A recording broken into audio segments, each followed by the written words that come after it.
বন্ধুরা, ভারতের চিন্তা বাড়ানোর জন্য বাংলাদেশ আবারও একবার এমন পদক্ষেপ নিয়েছে যা থেকে ভারতীয় সেনাবাহিনী দ্বারা ঘেরা বাংলাদেশকে সমস্যায় পড়তে হতে পারে। আসলে কিছু সময় আগে খবর বেরিয়ে এসেছিল যে বাংলাদেশের সরকার ভারতের বিরুদ্ধে যাওয়ার সমস্ত সীমা পার করে ফেলেছে, কেননা বাংলাদেশের নতুন সরকার কিছুদিন আগেই পাকিস্তানকে হাজারো রাউন্ড অ্যামিউনিশন অর্থাৎ গোলাবারুদ তৈরি করার অর্ডার দিয়েছে। হ্যাঁ বন্ধুরা, এটা ভারতের জন্য যথেষ্ট আশ্চর্য করার মতোই বিষয় যে ভারতের সাথে দীর্ঘ সীমানা দ্বারা বেষ্টিত বাংলাদেশ, যার তিন দিক দিয়ে ভারতের স্থল সীমা রয়েছে আর একদিকে রয়েছে বঙ্গোপসাগর, এই বাংলাদেশ এখন পাকিস্তানের থেকে বড় মাত্রায় গোলাবারুদ ক্রয় করা শুরু করে দিয়েছে। আর আশ্চর্য করার মতো বিষয় হলো বাংলাদেশ যে গোলাবারুদ পাকিস্তানের থেকে ক্রয় করছে সেগুলোর ব্যবহার বাংলাদেশ সেই সমস্ত ডিফেন্স হাতিয়ারে করতে চলেছে যেগুলোকে ভারত দ্বারা বাংলাদেশে রপ্তানি করা হয়েছে।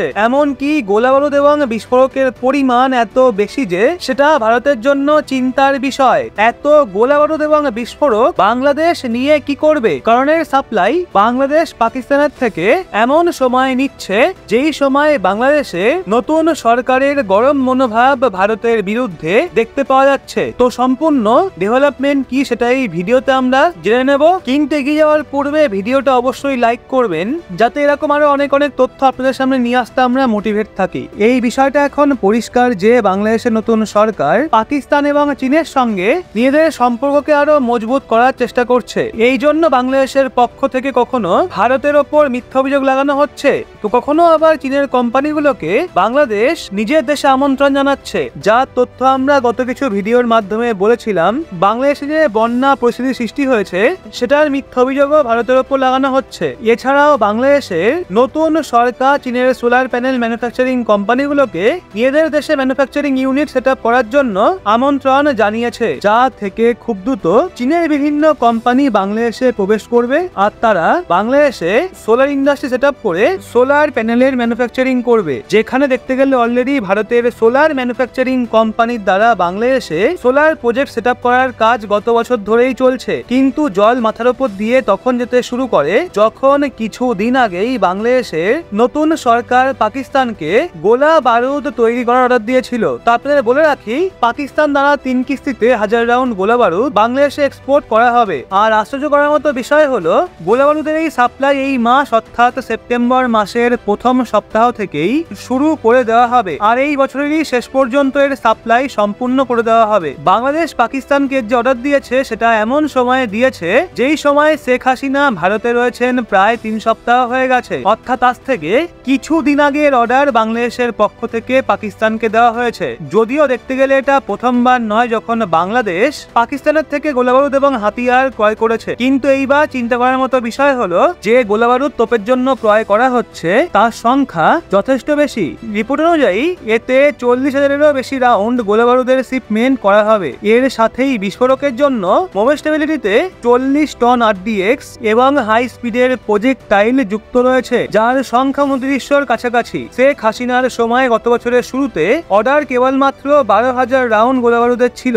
আর সেই সময়ে যে সমস্ত গোলাবারুদ এবং হাতিয়ার বাংলাদেশে ক্রয় করা হতো সেই সমস্ত কিছুই ভারতের নজরে আসতো, যেখানে ভারত ও বাংলাদেশকে বিভিন্ন হাতিয়ার এবং গোলাবারুদের এক্সপোর্ট করে বাংলাদেশের বর্ডার সিকিউরিটিকে মজবুত করেছিল, যাতে চীন, আমেরিকা বা পাকিস্তানের মতো দেশ ভারত এবং বাংলাদেশের মধ্যে যদি কখনো আসার চেষ্টা করে তাহলে দুই দেশ মিলে এদের মোকাবিলা করতে পারে। বিকজ যদি আপনি এই ম্যাপটাকে দেখেন, এখানে যে বাংলাদেশকে দেখতে পাচ্ছেন এর 3 দিকের সীমাই ভারতের রাজ্য দ্বারা ঘেরা আর বাকি একদিকের সীমা বঙ্গোপসাগরের উপত্যকা দ্বারা যুক্ত। বাংলাদেশের যে স্থলসীমা রয়েছে সেটা ভারতের 3 দিক দিয়ে রাজ্যগুলোর দ্বারাই ঘেরা, যেটা লম্বায় প্রায় 4096 কিলোমিটার। কিন্তু এখানে বাংলাদেশ 3 দিক দিয়ে ভারতের সাথে যুক্ত রয়েছে আর বাকি একদিকে বঙ্গোপসাগর। এখন এই প্রশ্ন আসছে যে বাংলাদেশের সেনাবাহিনী তাহলে গোলাবারুদের ব্যবহার কোথায় করতে চাইছে? যদিও এতদিন পর্যন্ত বঙ্গোপসাগরের উপত্যকার মাধ্যমে বাংলাদেশ এবং ভারতে স্মাগলিং হতো, এই জন্য দেখাশোনা করার জন্য ভারত বঙ্গোপসাগরে বিভিন্ন নেভাল বেসও তৈরি করে রেখেছে, যেখানে বঙ্গোপসাগরের উপত্যকা অঞ্চলের সুরক্ষা দুই দেশ মিলে এতদিন পর্যন্ত করে এসছে। এছাড়াও দুই দেশের মধ্যে যে সীমানা রয়েছে সেখানে ভারতের সঙ্গে সঙ্গে বাংলাদেশের সেনাবাহিনীও মজুত রয়েছে, যাতে যদি কেউ এই রাস্তায় অবৈধ স্মাগলিং করার চেষ্টা করে তবে তাদের তাদেরকে যাতে ধরা যায়। আর অন্যান্য দেশেতে প্রবেশ করার চেষ্টা করলেও বাংলাদেশ এবং ভারতের লোকেশনের যাতে অপব্যবহার না করতে পারে। কারণ যখন শেখ হাসিনার সরকার ছিল তখন তা জানা ছিল যে চীনের নজর ভারত এবং বাংলাদেশের ওপর রয়েছে। এই জন্য বাংলাদেশে এই সময় যে সমস্ত ডিফেন্স হাতিয়ার মজুত রয়েছে সেই সমস্ত বেশিরভাগ সাপ্লাই ভারত দ্বারাই বাংলাদেশে করা হয়েছিল, যেখানে গোলাবারুদ থেকে শুরু করে ছোট ছোট হাতিয়ার, মিলিটারি কম্পোনেন্ট, এসবের সঙ্গে সঙ্গে বিভিন্ন বড় বড় হাতিয়ারও ভারত বাংলাদেশকে দিয়েছে, যেখানে অ্যাডভান্স আর্টিলারি গান সিস্টেমও যুক্ত রয়েছে। যদিও বাংলাদেশ ট্যাঙ্ক, ফাইটার জেট এবং নৌসেনা জাহাজের মতো বড় বড় হাতিয়ার চীনের থেকেও কিনেছে, কিন্তু চীনের ডিফেন্স হাতিয়ারের কোয়ালিটিতে কমতি থাকার কারণে যথেষ্ট সস্তা হয়। কিন্তু বাংলাদেশে নতুন সরকারের বিচার যেইভাবে ভারতের বিরুদ্ধে পরিবর্তন হচ্ছে, এ থেকে এই বিষয়টা পরিষ্কার যে ভবিষ্যতে এই ধরনের হাতিয়ার এবং গোলাবারুদের ব্যবহার তারা ভারতের বিরুদ্ধেও করতে পারে। কিন্তু এখানে চিন্তা করার মতো বিষয় হলো যে বাংলাদেশ নিজের দেশের সিচুয়েশনকেই সামলে উঠতে পারছে না। এছাড়াও সেখানে মূল্যবৃদ্ধি ক্রমশ আকাশ ছুটছে, সেখানকার বিভিন্ন এলাকায় খাদ্যদ্রব্যের কমতি লক্ষ্য করা যাচ্ছে। এছাড়া ঠিকঠাক ভাবে খাদ্যদ্রব্যের সাপ্লাই করতেও পারছে না, কিন্তু তা সত্ত্বেও হিংসার আগুনে বাংলাদেশ জ্বলছে।